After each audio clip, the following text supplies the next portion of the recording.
வரஹ்மத்துல்லாஹி வபரகாத்து. கொஞ்சம் நீங்களும் நெருங்கி வாங்க, நானும் வரேன். பின்னுக்குள்ள உங்களுக்கு வசதியாக இருக்கும்.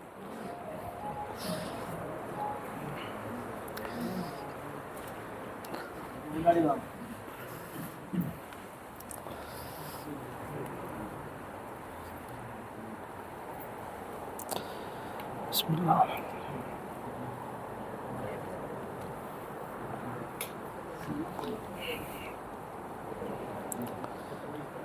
الحمد لله رب العالمين والعاقبة للمتقين والصلاة والسلام على أشرف الأنبياء والمرسلين وعلى آله وأصحابه وأزواجه وذرياته وأهل بيته أجمعين أما بعد فأعوذ بالله من الشيطان الرجيم بسم الله الرحمن الرحيم يا أيها الذين آمنوا اتقوا الله حق تقاته ولا تموتن إلا وأنتم مسلمون وقال نبينا عليه الصلاة والسلام إنما الأعمال بالنيات وإنما لكل امرئ ما نوى فمن كانت هجرته إلى الله ورسوله فهجرته إلى الله ورسوله ومن كانت هجرته إلى دنيا يصيبها أو إلى امرأة ينكحها فهجرته إلى ما هاجر إليه رواه البخاري. அல்ஹம்துலில்லாஹ், ஒரு மகிழ்ச்சிகரமான சந்தோஷமான சந்திப்பு என்று நினைக்கிறேன். என்னுடைய இந்த பயணத்தில் பல பகுதியிலும் பல வகையான அமர்வுகள், சந்திப்புகள். அதில் இது ஒரு வித்தியாசமான தமிழ்நாட்டை சார்ந்த இந்தியா, இலங்கை, கேரளா பல பகுதிகளையும் சேர்ந்தவர்களோடு ஒரு அமர்வாக இருந்து உரையாடுகின்ற ஒரு வாய்ப்பு. இது ஒரு சந்தோஷமான வாய்ப்பாக நான் கருதுகிறேன். அல்லாஹு தாலா எங்களுடைய இந்த ஒன்று கூடலை பொருந்திக் கொள்வானாக. அல்லாஹு தாலாவுடைய மேலான பொருத்தத்துக்கும் அவனுடைய சங்கையான நெருக்கத்துக்கும் காரணமான ஒரு சந்திப்பாக ஆக்கி வைப்பானா. அன்பான கண்ணியமான சகோதரர்களே, எங்களுடைய உறவுகள் எல்லாம் அவனோடு உள்ள உறவை அழகுபடுத்துவதற்காக உள்ள உறவே. எங்களுடைய தொடர்புகள் எல்லாம் படைத்து ஆளுகின்றவனோடு உள்ள தொடர்பை சரிபடுத்துவதற்காக உள்ள தொடர்பே. எந்த உறவுகளில் தொடர்புகளில் அவனுடைய உறவு சம்பந்தப்படுகிறதோ அது சொர்க்கம் வரையும் நீடிக்கும். அது உலக லாபங்களை தாண்டி தீனுடைய ஆഖിറാவுடைய லாபங்களை உண்டாக்குகின்ற ஒளிமயமான வெளிச்சமான உறவுகளாக மாறும். அன்பான கண்ணியமான சகோதரர்களே, ஒரு உங்களுடைய கவனங்கள் இங்கே இருக்க வேண்டும். இது ஓகே, எனக்கு பிரச்சனை இல்லை. ஓகே, ஜஸாக்கல்லா. நீங்கள் உட்காருங்க, அப்படி வாங்க.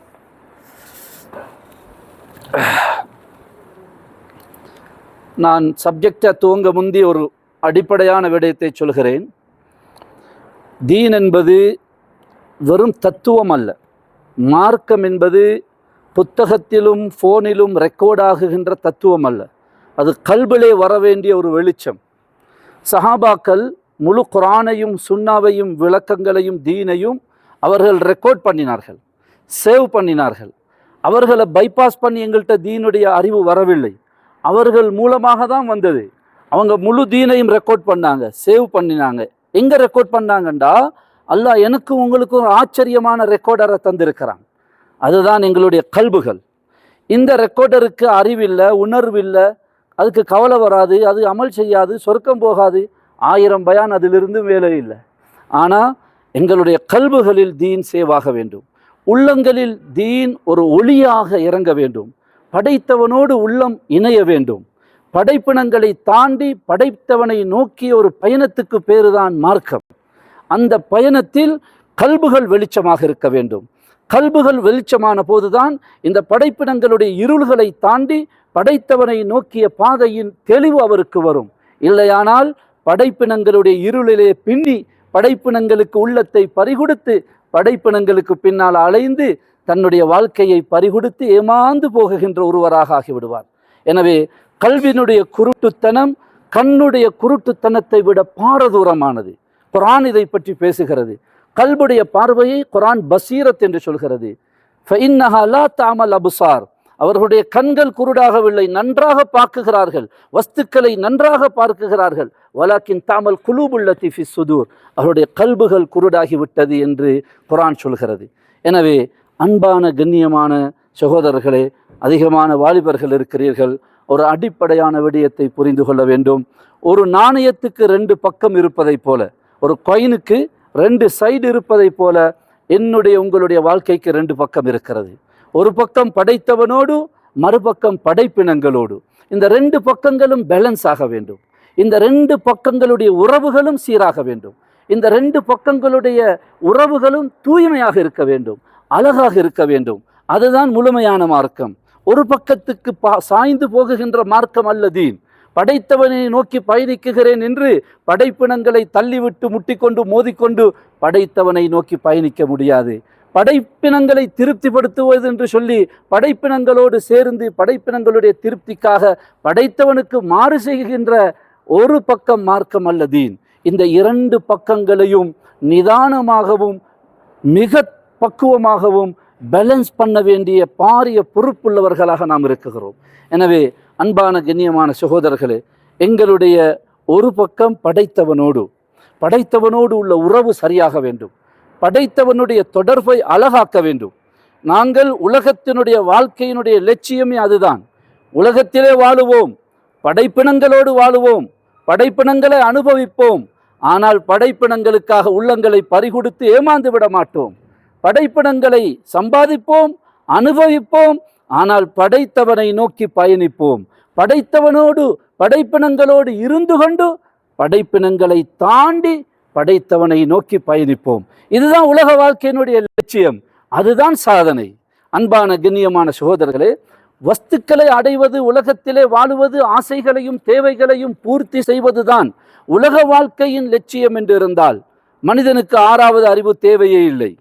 5 அறிவுள்ள மிருகங்கள் உலகத்திலே அவைகளுக்கு பசி, தாகம், ஆசை, இச்சை, வெயில், மழையுடைய தாக்கம் எல்லாம் இருக்கிறது. எல்லாத்தையும் அது முகம் கொடுக்குகிறது, ஃபேஸ் பண்ணுகிறது. ஆசைகளை பூர்த்தி செய்து கொண்டு, தேவைகளை பூர்த்தி செய்து கொண்டு அது உலகத்திலே வாழுகிறது. குட்டிகளை குஞ்சுகளை பெத்தெடுக்குகிறது. தன் குட்டிகளையும் குஞ்சுகளையும் விரோதிகளிடமிருந்து பாதுகாத்து வளர்க்குகிறது. அது உணவை தேடிக்கொள்கிறது, ஆசைகளை பூர்த்தி செய்கிறது, கூடுகளையும் பொந்துகளையும் கட்டி உலகத்திலே வாழுகிறது. எறும்பிலிருந்து உலகத்தில் பெரிய மிருகமான நீலத்திமிங்கிலம் வரையும் அதனுடைய வாழ்க்கையினுடைய லைஃப் ஸ்டைலை படித்து பாருங்கள். ஆச்சரியமாக வாழுகிறது, உலகத்தை அனுபவிக்கிறது. உலகத்திலே வாழுவதுதான் நோக்கம் என்றிருந்தால் இந்த 6வது அறிவு மனிதனுக்கு தேவையே இல்லை. உலகத்திலே மிருகங்கள், பறவைகள், பூச்சி, புழுக்கள் எப்படி வாழுகிறது என்பதை நான் சொல்ல தேவையில்லை. இன்று அதை பற்றி நிறைய ஆய்வுகள் நடந்து அதை பற்றி சொல்லிக் கொண்டிருக்கிறார்கள். எறும்பு, அதனுடைய வாழ்க்கை விதத்தை பாருங்கள்.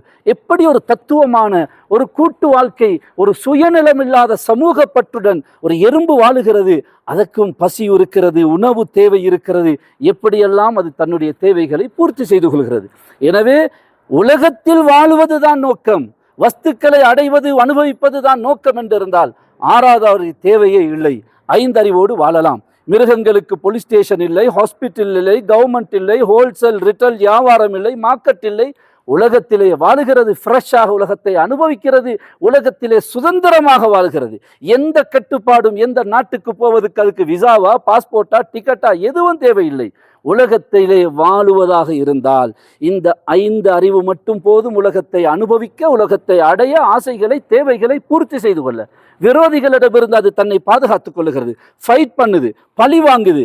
அது சுப்ஹான் அல்லாஹ், ஒவ்வொரு மிருகத்தினுடைய வாழ்க்கை விதங்கள். நோய் வருகிறது, நோய்க்கான இலைகுலைகளை சாப்பிட்டு அதற்கான வைத்தியத்தை செய்து கொள்கிறது. பிரசவ வேதனையை இலகுபடுத்துகின்ற விதங்களை அது தெரிந்து வைத்திருக்கிறது. அழகாக இயற்கையாக குட்டிகளை குஞ்சுகளை பெத்தெடுத்து உலகத்திலே வாழுகிறது. நன்கு புரிந்து கொள்ளுங்கள், நீங்கள் நன்ற விவரம் உள்ளவர்கள், படித்தவர்கள். எனவே இந்த மிருகங்களுக்கு இருக்குகின்ற ஆசைகளையும் தாண்டி, இந்த உலகத்துடைய தேவைகள், ஆசைகளை தாண்டி ஒரு லட்சியத்தை கொண்டு வாழ வேண்டியவர்கள் நாம். அந்த லட்சியத்தை புரியவும் அடையவும் இந்த வஸ்துக்களில் சிக்கி, இந்த வஸ்துக்களுக்கு அடிமையாகி படைத்தவனுக்கு மாறு செய்யாமல் இந்த உலகத்தினுடைய லட்சியம், உலகத்திலே அந்த படைத்தவனை அடைகின்ற அந்த லட்சியத்தை அடைந்து கொள்வதற்காக அல்லாஹு தாலா மிருகங்களுக்கு அப்பால் பட்ட 6வது ஒரு அறிவை தந்திருக்கிறான். அந்த 6வது அறிவையும் தந்து அதற்கு மேலால் 7வது ஒரு அறிவையும், வஹியை அல்லாஹ் தந்திருக்கிறான். குர்ஆன் சுன்னாவுடைய வஹியுடைய தெளிவான ஒரு வழிகாட்டலை, ஒரு அறிவை அல்லாஹு தாலா தந்திருக்கிறான். எனவே அன்பான கண்ணியமான சகோதரர்களே, எமது வாழ்க்கையினுடைய ஒரு பக்கம் எம்மை படைத்தவனோடு நாங்கள் சேருவது. அல்லாஹுவை நோக்கி பயணிப்பது என்பது பஸ்ஸிலோ ட்ரெயினிலோ ஃப்ளைட்டிலோ ஜெட்டிலோ போகுகின்ற பயணம் அல்ல. அது உள்ளங்கள் அல்லாஹ்வின் பக்கம் திரும்புகின்ற ஒரு ஆன்மீக பயணம். நாங்கள் இங்கிருந்து கொண்டு, ரூமில் இருந்து கொண்டு, நாங்கள் இருக்குகின்ற இடத்தில் இருந்து கொண்டு எங்களுடைய உள்ளங்களை அல்லாஹ்வின் பக்கம் திருப்பலாம். அல்லாஹ்வை நாடி தேடுகின்ற போது எங்களுடைய உள்ளங்கள் அல்லாஹ்வின் பக்கம் திரும்புகின்ற போது உள்ளங்கள் பிரகாசிக்கும், உள்ளங்கள் ஒளிமயமாகும். இது குர்ஆனுடைய அழைப்பு. குர்ஆன் சொல்லுகிறது, ஃபஃபிர்ரு இலல்லாஹ், அல்லாஹ்வின் பக்கம் விரையுங்கள். வ அனீபு இலா ரப்பிக்கும், உங்களுடைய ரப்பின் பக்கம் உங்களுடைய கவனங்களை திருப்புங்கள். வத்தபத்தல் இலைஹி தப்தீலா, முழுமையாக அவன் பக்கம் திரும்பி விடுங்கள். வைலா ரப்பிக ஃபர்கப், உம்முடைய ரப்பின் பக்கம் ஆர்வம் கொள்வீராக. எதையோ வாங்கணும், சேர்க்கணும், அடையணும், கிடைக்கணும்ன்ற ஆசை இருக்குதே, இதையெல்லாம் தாண்டி எல்லாத்தையும் தாரவன் எனக்கு கிடைக்க வேண்டும், எல்லாவற்றையும் கொடுப்பவனை நான் அடைய வேண்டும் என்ற ஆசை உங்களுக்கு இருக்க வேண்டும் என்பதை இந்த வசனங்கள் உணர்த்துகிறது. எனவே அன்பான கண்ணியமான சகோதரர்களே, எப்போது இந்த கல்விலே அல்லாஹுடைய பொருத்தம் எனக்கு கிடைக்க வேண்டும், அவனை நான் அடைய வேண்டும் என்ற எண்ணம் வருகிறதோ, இந்த கல்பு அங்கிருந்து சாந்தி அடைய ஆரம்பிக்குகிறது. அங்கிருந்து குர்ஆன் சொல்கிறது, அலா பிதிக்ரில்லாஹி தத்மஇன்னுல் குலூப், அல்லாஹ்வின் நினைவு திக்ரை கொண்டு உங்களுடைய உள்ளங்கள் நிம்மதி பெறும் என்று குர்ஆன் சொல்கிறது. எனவே நினைவு திக்ர் என்பது அது நாவால் செய்கின்ற ஒன்றல்ல. தக்கர என்றால் நினைப்பது. நினைப்பது நாவால் நினைக்க முடியுமா? இல்லை. அது உள்ளத்துக்கே சொந்தமான ஒரு அமல். கல்பு அல்லாஹ்வின் பக்கம் திரும்ப வேண்டும். கல்பினால், உள்ளத்தினால் அல்லாஹ்வை நாட தேட வேண்டும். அல்லாஹ் எனக்கு உங்களுக்கு அந்த பாக்கியத்தை நசீபாக்குவானா. கண்ணியமான சகோதரர்களே, ஒரு சாதாரண மனிதர் அரசராகி விடுகிறார், ஜனாதிபதியாகி விடுகிறார், மன்னராகி விடுகிறார். எல்லாரும் அவரை சந்திக்க முடியுமா? எல்லாரும் அவரோடு நெருங்க முடியுமா? முடியாது. சாப்பிட்டா மலம், குடிச்சா சிறுநீர், செத்தா பிணம், அவ்வளவுதான். ஆனால் அவருக்கு ஒரு போஸ்ட் வந்துட்டா அவரோட நெருங்க முடியாது, கதைக்க முடியாது. இரவு 1 மணிக்கு நீங்கள் அவரை சந்திக்க போகிறீங்க, ஜனாதிபதியை விரட்டி விடுவாங்க. நாங்கள் அவங்களோட ஊராக்கள், சொந்தக்காரங்க வந்திருக்கிற ஒரு முக்கியமான விஷயமா பேசணும். இரவு 1 மணிக்கு என்ன சொல்லுவாங்க? தலையிலே அவங்களுக்கு இந்த நேரம் போங்கடா போகிறதுக்கு, அத்தாவே வந்தாலும் பேச முடியாதுன்னு விரட்டி விட்டுருவாங்க. அப்படியா இல்லையா? அது அப்படித்தான். அவங்களோட பாதுகாப்புக்காக, செக்யூரிட்டி ரீசனுக்காக அவங்க சில கட்டுப்பாடுகளை பாதுகாப்புக்கு வைத்துக் கொள்ளலாம். அது வேறு விஷயம். நான் என்ன சொல்ல வருகிறேன் என்றால், ஒரு சாதாரண ஒரு மன்னராக, அரசராக, ஜனாதிபதி ஆகிவிட்டால் எல்லோரும் அவரோடு உங்களுக்கு எனக்கு தொடர்பு கொள்ள முடியாது, நெருங்க முடியாது, கதைக்க முடியாது. ஆனால் நீங்களும் நானும் விளங்க வேண்டிய ஒரு உண்மை என்ன? உலகத்தை ஆளுகின்ற ரப்புல் ஆலமீன், அரசனுக்கெல்லாம் பெரிய அரசன், இந்த வானத்தையும் பூமியையும் சந்திரனையும் சூரியனையும் கோள்களையும் நட்சத்திரங்களையும் கடல்களையும் சுப்ஹானல்லாஹ் அண்ட சராசரங்களை படைத்து ஆளுகின்ற ஜப்பார், கஹார், வஹாப், ரஸாக், ஹன்னான், மன்னான், தவ்வாப், துல் குவத்தில் மத்தீன், துல் ஜலாலி வல் இக்ராம், சர்வ அதிகாரங்களை கொண்ட அந்த ரப்புல் ஆலமீனுடன் யாரும் கதைக்கலாம். நீங்கள் யாரும் அவனை நெருங்கலாம், அவனோடு தொடர்பு கொள்ளலாம். இரவு 1 மணிக்கு தம்பி உங்களுக்கு முழிப்பு வருகுது, அல்லாஹ் இடத்துல கேட்க நினைக்குது, முடியுமா? முடியாதா? ரூமில் இருந்து இதெல்லாம் செய்யலாது. பள்ளிக்கு போகணும், காபாவுக்கு போகணும், மக்காவுக்கு போகணும், அஜரத் இடத்துல ஹசரத் இடத்துல போய் தான் பேசணும். அப்படி ஏதாவது ஒரு கண்டிஷன் இருக்கா? படைச்ச ரஹ்மான், பெத்த தாயை விட தாய் நம்மளை படைக்கல, ஒரு முடியை கூட படைக்கல, பெத்தெடுத்தா. பெத்த பாசம் அப்படி இருக்கும்டா, படைச்ச பாசம் இப்படி இருக்கும். அந்த படைச்ச ரஹ்மான் அவனோடு உரையாட, அவன்கிட்ட கேட்க, அவனோடு தொடர்பு கொள்ள எந்த தடையையும் வைக்கவில்லை. ஒரு வசதி வாய்ந்த செல்வந்தருடைய மகன் எங்கேயோ போய் யார்கிட்டையோ கடையில் வேலை செஞ்சுக்கிட்டு திங்க சாப்பிட கஷ்டப்படுறான்டா, நம்ம என்ன சொல்லுவோம்? முட்டாள் பயலை, அறிவில்லையா இவனுக்கு? அத்தாவுடைய தொடர்பை விட்டுட்டு அத்தாவுக்கு மாறு செஞ்சு எங்கேயோ போய் இவனுக்கோ அடிமையாக கஷ்டப்படுறானே என்று சொல்லுவோமா இல்லையா? நாம யாரு? உலகத்தை படைத்து ஆளுகின்ற அல்லாஹ்வின் அடியார்கள். அவனோடு உறவை தொடர்பை அழகுபடுத்தி விட்டால் நாங்கள் யாரிடமும் தலை குனிய வேண்டிய அவசியம் இல்லை. அவனிடம் நேரடியாக நீங்கள் பெறலாம். அவனிடம் அடைய வேண்டிய அடைவுகளை அடைந்து கொள்ளலாம். அவனுடைய தொடர்பை துண்டித்து விட்டு எங்கேயோ எவனுக்கோ எதுக்கோ எங்கேயோ கஷ்டப்பட்டு சிரமப்பட்டு தலை குனிந்து யாருக்கு முன்னாலோ கைகட்டி தலை குனிந்து கஷ்டப்படுகிறதை பார்க்குகின்ற போது ஆச்சரியப்பட வேண்டிய நிலைமை. குர்ஆன் கேட்கிறது, ஐன ததுஹபூன், எங்கே போகிறீர்கள்?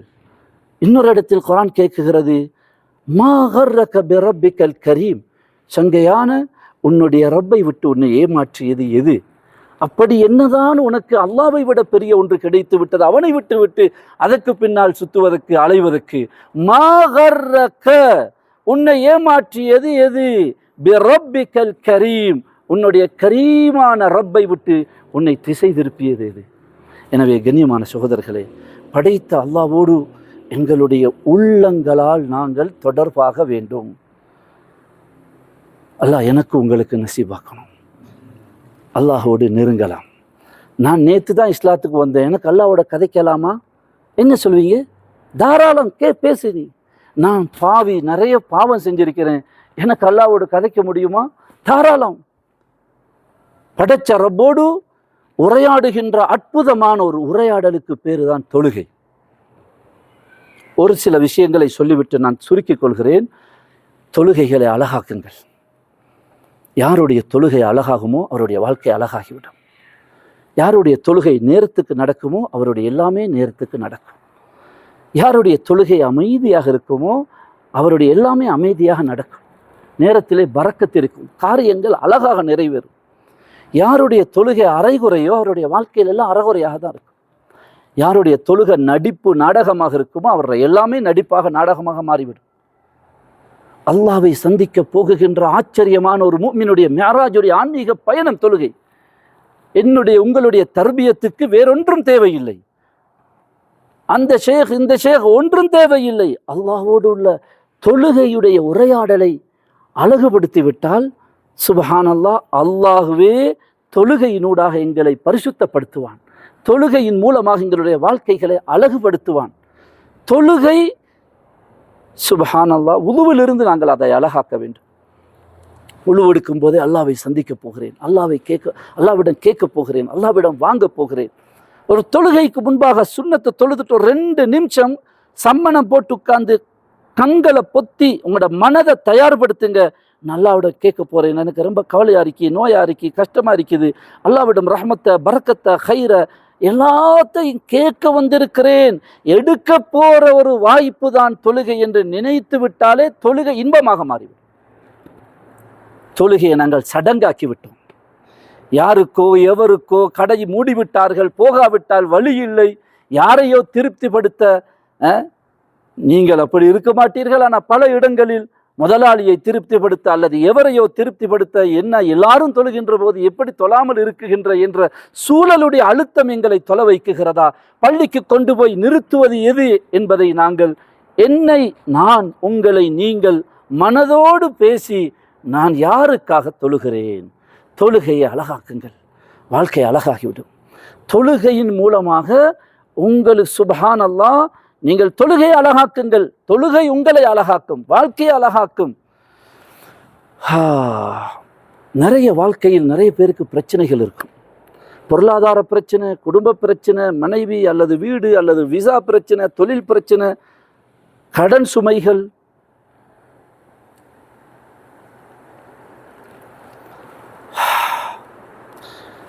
படைத்தவனுடைய தொடர்பை சரிபடுத்தி விட்டால் படைப்பினங்களுடைய தொடர்பு சரியாகிவிடும். எல்லாம் இருந்தும் பிரச்சனையாகிவிடும். இல்லையானால் ஒருவர் வீடு கட்டுகிறார்.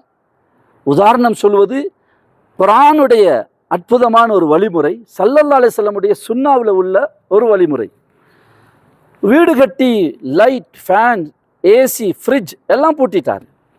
ஆனால் எல்லாம் இருந்தும் இருட்டா இருக்குது, வெக்கையா இருக்குது, சூடா உஷ்ணமா இருக்குது, குளிர்ச்சி இல்லை, வெளிச்சம் இல்லை. அதை மாற்றுவோமா இதை மாற்றுவோமா, இதையெல்லாம் மாற்ற பார்க்குறாரு. லைட்டை மாற்றுறாரு, வயரிங்கை மாற்றுறாரு, சுவிட்ச் போர்டை மாற்றுறாரு. பிரச்சனை தீர்ந்த மாதிரி இல்லை. ஒருத்தர் சொன்னார், நீங்கள் எதை மாற்றியும் வேலை இல்லை, பிரச்சனை இங்கே இல்லை, மெயின் கனெக்ஷன் டிஸ்கனெக்ட் ஆகிருக்கு. நீங்கள் மெயின் கனெக்ஷனை கொடுங்க, அதை சரி பண்ணுங்க, எல்லாம் சரியாயிரும். மெயின் கனெக்ஷனை கொடுத்துட்டாரு, வீடெல்லாம் வெளிச்சமாகிருச்சு, வீடெல்லாம் குளிர்ச்சி ஆகிருச்சு, மகிழ்ச்சி ஆகிருச்சு, எல்லாம் சரி வந்துருச்சு. இப்போ நாம் இன்றைக்கி பிரச்சனைக்கு காரணம் என்ன சொல்லுவோம்? அவனால தான் பிரச்சனை, இவனால தான் பிரச்சனை, அந்த கஃபீலால பிரச்சனை, இந்த பொஸ்ஸால பிரச்சனை, குடும்பத்தால் பிரச்சனை, மாமியால் பிரச்சனை, பக்கத்து வீட்டுக்காரனால பிரச்சனை. பிரச்சனை எனக்கு காரணம் யாரு? ஊரில் உள்ள எல்லாரும். நான் ஒன்றும் இல்லை, நான் நல்லா தானே இருக்கேன், நான் கொடுக்குறேன், நான் செய்கிறேன், நான் எவ்வளோ அப்படி பார்க்குறேன், இப்படி கொடுக்குறேன், அதை செய்கிறேன், இதை செய்கிறேன். இல்லையே, சம்திங் ராங். லாஜிக்கலாக பார்த்தா பிரச்சனை எங்கே இருக்குதோ அதற்கான ரீசன் எங்கே தான் இருக்கணும்? அங்கே தானே இருக்கணும். ரீசன் அங்கேன்னா பிரச்சனை அங்கே இருக்கணும். உங்களுக்கு இருக்கலாது. என் வண்டி ரிப்பேராக இருக்குது, ஸ்டார்ட் ஆகுது இல்லை. நான் என்ன சொல்கிறேன்? இவர் வண்டியில் என்ஜினில் கோளாறு, அதனால் என் வண்டி ஸ்டார்ட் ஆக மாட்டேங்குது. அவர் வண்டியில் பெட்ரோல் இல்லை, அதனால் என் வண்டி ஸ்டார்ட் ஆக மாட்டேங்குது. என் வண்டிக்குள்ள பிரச்சனைக்கு ஊரில் உள்ள வண்டியில எல்லாம் காரணம்னு சொல்லிடுறேன். இது லாஜிக்கலாக புத்தியான ஒரு முடிவா? இல்லை. என் வண்டியில் கோளாறுண்டா அதற்கான ரீசன் எங்கே தான் இருக்கும்? அங்கே தான் இருக்கும். எனக்கு பிரச்சனைண்டா நான் அதை மாற்றி இதை மாற்றி தொழிலை மாற்றி நாட்டை மாற்றி ஊட்ட மாற்றி எதை மாற்றியும் வேலையில் நான் என்னையே தான் மாற்றணும். நீங்கள் ஒன்றை மாற்ற வேண்டியதில்லை, உங்களை மாற்றிக்கொள்ளுங்க, எல்லாம் மாறிடும். உங்கள் கனெக்ஷன் மேலே அறுபட்டு இருக்குது. உங்களோட தனிமை எப்படி இருக்குன்னு பாருங்க, உங்களோட தொழுகை எப்படி நடக்குதுன்னு பாருங்க, யாருக்காக தொழுகிறோன்னு பாருங்க, உள்ள எங்க இருக்குன்னு பாருங்க. உடலால நடிக்குகின்ற ஒரு நாடகம் அல்ல எங்களுடைய மார்க்கம், உள்ளத்திலிருந்து வர வேண்டிய ஒரு ஒளி. நீங்க கடையில் இருக்கிறீங்க, நீங்க ரூம்ல இருக்கிறீங்க, ஆனா உங்க உள்ளம் அல்லாவை நினைச்சுக்கிட்டு இருக்குது. நான் ஒரு பாவியே, பாவம் செஞ்சுட்டேன், அல்லா என்னை மன்னிப்பானான்னு அல்லாவை நினைக்கிறீங்க. யா அல்லாஹ், நீ எனக்கு நிறைய பாக்கியங்களை தந்திருக்கிறாய், நான் நிறைய நன்றி கெட்டவனாகிட்டேன்னு படுத்துக்கிட்டே நினைக்கிறார் இவர். இன்னொருவர் உடம்பு காபாவில் இருக்குது, அவரோட உடல் பஜாரில் தெரியுது. பேர பிள்ளைக்கு அதை வாங்கணும், அந்த மகளோட பிள்ளைக்கு அதை வாங்கிட்டேன், மகனுக்கு இதை எடுத்துடணும், இப்போதே எடுத்து வச்சிடணும் அப்படின்னு யோசிச்சுக்கிட்டு என்ன செய்கிறாரு? போகிற வழியில வாங்கிட்டு போயிடணும்னு தவாப் செஞ்சுக்கிட்டு இருக்கிறார். உடம்பு எங்கே இருக்குது?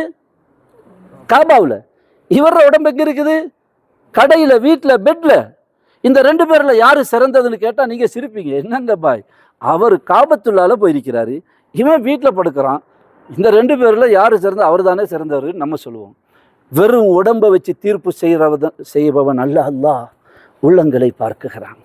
ஒருவேளை காபாவில் உடம்பு இருந்து உள்ளம் இல்லாமல் உடம்பு சுத்துகின்ற அவரை விட வீட்டில் தனியாக பெட்டில் படுத்துக்கிட்டு ரூமில் படுத்துக்கிட்டு அல்லாவை நினைக்கிறாரு, அல்லாஹ் இடத்துல மன்னிப்பு கேட்கிறாரு, அல்லாட்ட துவா செஞ்சு கொண்டு தூங்குறாரு. இவர் அல்லாஹ் இடத்துல உயர்ந்தவராக ஆகிவிடலாம். எனவே கண்ணியமான சங்கையான சகோதரர்களே, எங்களுடைய உறவுகளை அல்லாஹ்வோடு சரிப்படுத்த வேண்டும். அப்படியான உறவுகள் தொடர்புகளுக்காகத்தான் எங்களுடைய உறவுகள். கணவன் மனைவியுடைய உறவா, நண்பர் நண்பருடைய உறவா, எதுக்காக? நான் உங்களோட சேர்ந்து கொள்ள, நீங்க என்னோட சேர்ந்து கொள்ள, நான் உங்களுக்கு தர, நீங்க எனக்கு தர, படைப்பினங்களோட இணைந்து கொள்றதுக்காக அல்ல இந்த உறவுகள். படைத்தவனோடு இணைந்து கொள்வதற்காக. என்னகிட்டுள்ள குறையை நீங்க திருத்தித்தாங்க, என்னைய சுபகுக்கு நீங்க கூட்டிக்கிட்டு போங்க, தஹஜ்ஜுதுக்கு எழுப்பி விடுங்க, அல்லாஹ்வோட தொடர்பு படுத்துங்க, இந்த பாவத்தை விட்டுறப்பா, இது சரியில்லான்னு சொல்லி என்னைய திருத்துங்க. நான் எங்களுடைய உறவுகள், எங்களுடைய தொடர்புகள் அல்லாஹ்வோடு உள்ள உறவை தொடர்பை சீர்படுத்துகின்ற உறவுகளாக, தொடர்புகளாக, ஆனால் அது சொர்க்கம் வரையும் நீடிக்குகின்ற உறவுகளாக மாறும், ஒளிமயமான உறவுகளாக மாறும். அதனால் இன்ஷா அல்லாஹ் படைச்ச ரப்போடு உள்ள தொடர்பை சீர்படுத்த வேண்டும். அதுக்கு முதலாவது எங்களுடைய தொழுகைகளை அழகாக்கணும். செய்வோமா இன்ஷா அல்லாஹ்? நம்ம தொழுதுகிட்டு தான் இருக்கிறோம், நான் இல்லைன்னு சொல்லலை, ஆனால் அந்த தொழுகையை அழகாக்குங்க. மனசால போய் அல்லாஹ்கிட்ட நான் போகணும். வாங்கு சொல்கிறது, கூப்பிடுறது, அது மறந்து கிடக்கிறாக்களை ஞாபகப்படுத்த. நம்ம பாங்குக்கு முன்னாலேயே போகணுமே, தொழுகை போகணுமே. எத்தனையோ நாடுகளுக்கு நான் போயிருக்கிறேன், அவங்களுக்கு பள்ளிவாசல், நான் லண்டனுக்கு போயிருக்கிறேன், பள்ளிவாசல் இருக்கிறது 40 கிலோமீட்டர் 50 கிலோமீட்டர், பக்கத்தில் பள்ளி இல்லை, ஜும்மாவுக்கு கூட பள்ளி இல்லாத பகுதிகளில் மக்கள் இருக்கிறாங்க, எப்படியோலாம் இருக்கிறாங்க. சில பக்கத்தில் பள்ளி இருக்குது, பள்ளிக்கு போகிறதுக்கு அனுமதி கொடுக்க மாட்டான், பள்ளிக்கு போகிறதுக்கு அனுமதி கிடையாது, உள்ளுக்கே தொழு, பிறகு தொழு, இப்போ இந்த நேரத்தில் என்ன போய் தொழுகிறேன்னு கண்டிக்கிறவன், கோவப்படுற முதலாளிமார்கள் இருக்கிறவங்க, கவலைப்பட்டு எனக்கு தொலை வாய்ப்பு இல்லையே, தொழிலை விடவா தொழுகையை விடவா என்னன்னு தெரியாமல் தத்தளிக்கிறவங்களாம் இருக்கிறாங்க. உங்களுக்கெல்லாம் அப்படி ஒன்று இருக்காதுன்னு நினைக்கிறேன். திரும்புகிற பக்கமெல்லாம் பள்ளி.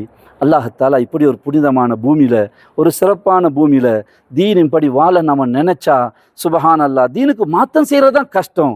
தீனின்படி வாழ்கிறதாக இருந்தால் எல்லா வழியும் படைச்சவனை நோக்கி ஒரு பயணிக்கிறதுக்கான வாசல்கள் திறக்கப்பட்டிருக்கிற ஒரு நாட்டில் நீங்கள் இருக்கிறீங்க.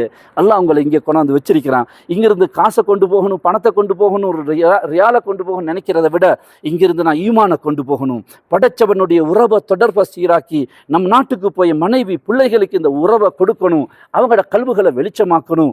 வீட்டுக்கு லைட்டை போட்டு வீட்டை வெளிச்சமாக்குறத விட அவங்களுடைய உள்ளங்களை படைச்சவனோட தொடர்படுத்தி வெளிச்சமாக்கணுன்ற முடிவு எடுக்கணும். நாங்கள் நம்ம ரோடெல்லாம் வெளிச்சமாக இருக்குது, வீடெல்லாம் வெளிச்சமாக இருக்குது, ஆனால் கல்வி இருட்டாக இருந்தால் வாழ்க்கை இருட்டாகிரும். ஸல்லல்லாஹு அலைஹி வஸல்லம் வரும்போது மக்கமா நகரம், மதீனமா நகரத்தில் வெளிச்சம் இருக்கல, கரண்ட் இருக்கல, லைட் இருக்கல, பெரிய லாம்பு வசதிகள் இருக்கல, எல்லாம் இருட்டாக இருந்துச்சு. ரோட்டையும் வீட்டையும் வெளிச்சமாக்க முந்தி ஸல்லல்லாஹு அலைஹி வஸல்லம் கல்புகளை வெளிச்சமாக்கி விட்டாங்க, படைச்சவனோட தொடர்படுத்தி விட்டாங்க.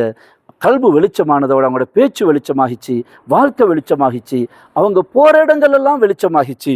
அந்த வெளிச்சத்தினுடைய ஒளியுடைய பரக்கத்தில் தான் இன்றும் நாம் எங்கெங்கேயோ தீனோட ஈமானோட இஸ்லாத்தோட வாழ்ந்து கொண்டிருக்கிறோம்.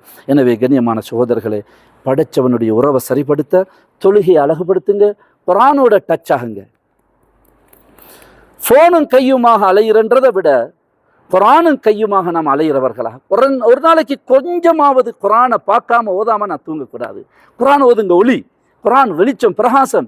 ஓத தெரியாதா? படித்து கொள்றதுக்கு நிறைய வாய்ப்பு இருக்குது. உலமாக்கள் இங்கே இருக்கிறாங்க, தாயிகள் இருக்கிறாங்க, அவங்கள்ட்ட கேளுங்க. நம்ம 3 பேர் இருக்கோம், எங்களுக்கு கிழமையில் 2 நாள் டைம் தாங்க, சனிக்கிழமை தாங்க, உங்களுக்கு வசதியான நேரத்தை கொடுத்து கேட்டு நீங்கள் குர்ஆனை அழகாக படிக்க, பாடமாக்க, மனநமிட, விளங்கி கொள்ள முயற்சி செய்யுங்க. குர்ஆனோட டச் ஆகுங்க. எல்லா கனெக்ஷனும் டிஸ்கனெக்ட் ஆகிரும். ஃப்ரெண்ட்ஷிப், ஓனர்ஷிப், ரிலேஷன்ஷிப், எல்லா ஷிப்பும் ஷிப் ஏறிடும். ரூஹு போனதோட முடிஞ்சு. ஒன்னையும் காணா, உடுத்து இருக்கிற உடுப்பையும் கழட்டி எடுத்துருவாங்க. ஆனால் ஒரே ஒரு கனெக்ஷன், உயிரே போனாலும் உலகமே அழிஞ்சாலும் டிஸ்கனெக்ட் ஆகாத ஒரு கனெக்ஷன். அது என்ன கனெக்ஷன்? குர்ஆனுடைய கனெக்ஷன். அது உலகத்தில் கனெக்டாக இருந்தால் அது கண்டினியூ ஆகும். குர்ஆனை நேசிங்க. குர்ஆன் ஒளி, பிரகாசம். அதை அழகாக ஓத, பாடமிட, விளங்க முயற்சிங்க. அல்லாஹ் உங்களுக்கு கிருபை செய்வான். செய்வோமா இன்ஷா அல்லாஹ்? எங்களுடைய ஒரு உறவு, ஒரு சைட் படைச்சவனோட, மறுபக்கம் படைப்பினங்களோட. எனக்கு ஒரு 6-7 நிமிஷம் இருக்குது இன்ஷா அல்லாஹ். நான் இப்போ எத்தனை மணி? 9:15 இன்ஷா அல்லாஹ். கண்ணியமான சகோதரர்களே, எங்களுடைய வாழ்க்கையினுடைய மறுபக்கம் படைப்பினங்களோட. தீன் பரிபூர்ணமானது, ஆச்சரியமான மார்க்கம், அழகான கவர்ச்சிகரமான ஒரு மார்க்கம்.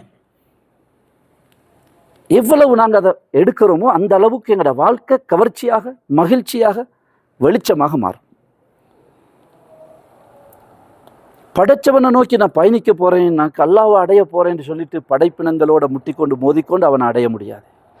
எல்லாரோடைய அன்பு காட்டி, இரக்கம் காட்டி, எல்லாரையும் அரவணைச்சு கொண்டு தான் படைச்சவனை நோக்கி பயணிக்கணும். நீங்கள் இந்த நாட்டில் இருக்கிறீங்க, குடும்பங்கள் அதிகமான பேருடையது நாடுகளில் இருக்கலாம். முதலாவது நீங்கள் உங்களுக்கு மத்தியில் ஒத்துமையாக இருக்கணும். நீங்கள் ஒருத்தருக்கு அண்ணன் தம்பியாக இருங்க. வயசில் மூத்தவராக இருந்தால் தகப்பன் மாயி நினைங்க. உங்களை விட வயசு கொஞ்சம் மூத்தவர் அண்ணன்ட்டு சொல்லுங்க, தம்பின்னு பேசுங்க, அண்ணன் தம்பியாக இருங்க, ஒருத்தருக்கு உதவியாக இருங்க. நாடோ, தேசமோ, மொழியோ எங்களை பிரித்து விடக்கூடாது. நம்ம எல்லாரும் சகோதரர்கள், ஒரு குடும்பமாக இருங்க, அன்பு காட்டுங்க. யாருக்காவது ஒருத்தருக்கு கஷ்டம் வந்துட்டா எல்லாரும் சேர்ந்து ஒத்துழைங்க. நான் ஒரு 10 கிலோ வச்சிருக்கிறேன், நான் தனியாக தூக்குறதுண்டா சிரமம். 20 பேர் சேர்ந்து அரை கிலோ தூக்கிட்டா பாரமா, அது பிரச்சனையே இல்லை. யாருக்காவது ஒரு கஷ்டம் வந்துட்டா அது ஒரு 20 கிலோ வெயிட் உள்ளதாக இருக்கும். நான் ஒரு அரை கிலோ, நீங்கள் ஒரு அரை கிலோ, எல்லாரும் சேர்ந்து அவர்றது 20 கிலோவை தூக்குறோம்டா, அது வெயிட்டே கிடையாது. காலால் தட்டி உதைச்சி அதை தள்ளி அப்புறப்படுத்த முடியுமான ஒரு வெயிட்டாக மாறிடும். ஒத்துமைன்றது ஆச்சரியமானது, ஒரு பலம். அது ஒரு பெரிய சக்தி. அது குடும்பத்திலேயாக இருக்கட்டும், சமூகத்திலேயாக இருக்கட்டும். ஒற்றுமைக்கு குர்ஆன்ல ஹபுல், கயிறு என்ற வார்த்தை பயன்படுத்தப்பட்டிருக்குது. கிதாபுல்லாவுக்கு ஹபுலுல்லா என்று அல்லாஹ் சொல்கிறான். கிதாபுல்லா அல்லாஹ்வுடைய வேதம் என்பதை சொல்வதற்கு அல்லாஹ்வின் கயிறு என்று அல்லாஹ் சொல்கிறான். அதுக்கு காரணம் என்ன? கயிறு இருக்கு, அதில் என்ன இருக்குது? தும்பு, நாறு, அந்த தென்னை மட்டையினுடைய என்ன சொல்லுவீங்க, நாறு இல்லையா, தென்னை நாறு, தேங்காய் சும்பு, ஏதாவது ஒன்று சொல்லுங்க, விஷயம் விளங்கினா சரி.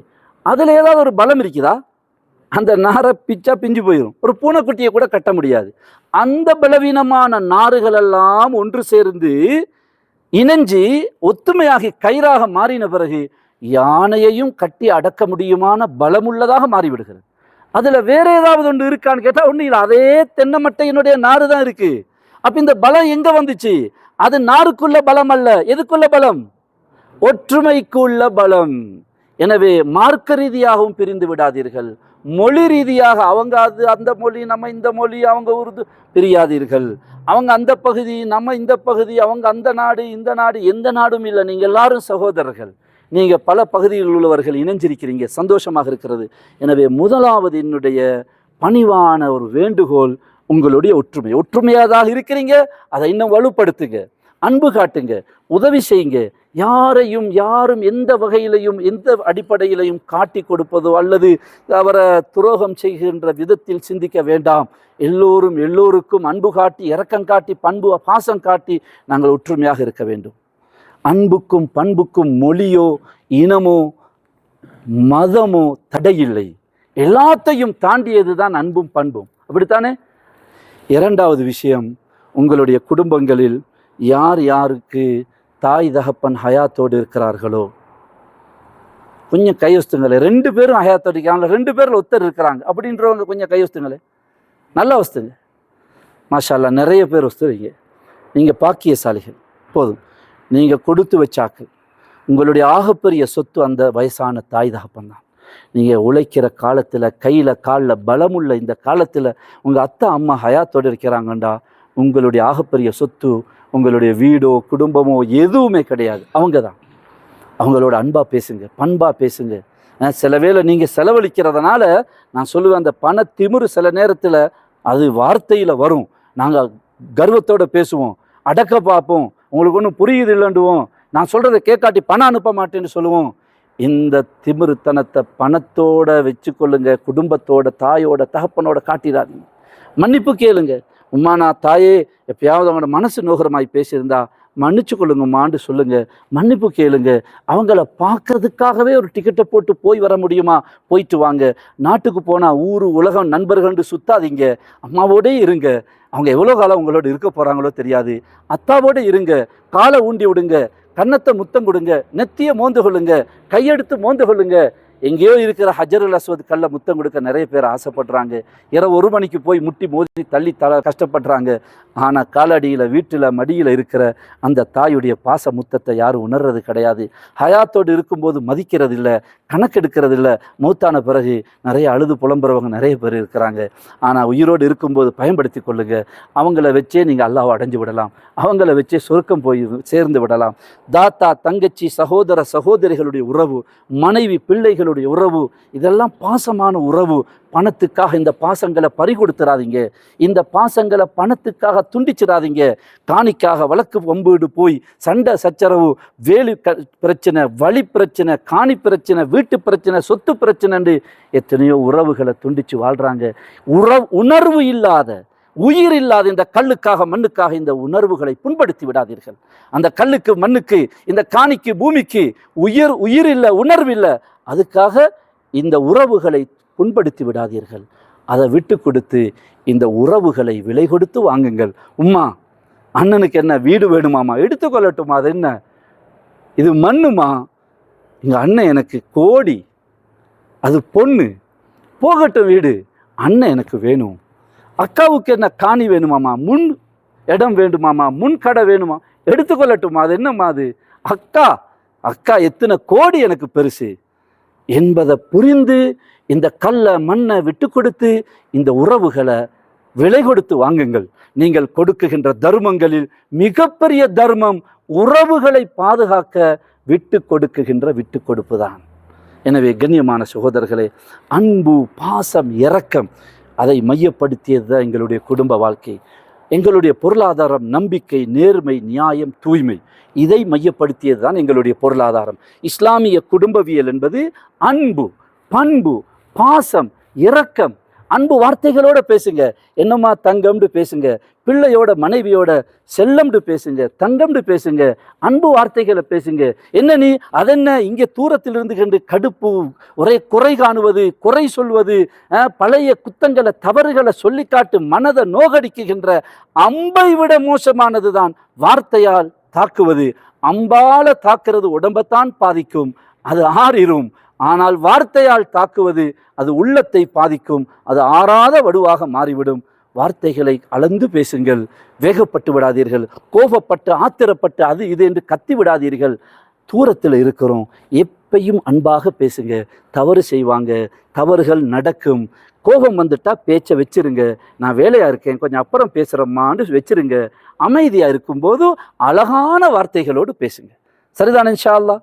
அல்லாஹ் பரக்க செய்வான். இஸ்லாமிய குடும்பவியல் என்பது அன்பு, பாசம், நேசம் என்ற அஸ்திவாரத்தில் கட்டி எழுப்பப்பட்டிருக்கிறது. இஸ்லாமிய பொருளாதாரம் என்பது நம்பிக்கை, நேர்மை, நியாயம், தூய்மை, உண்மை.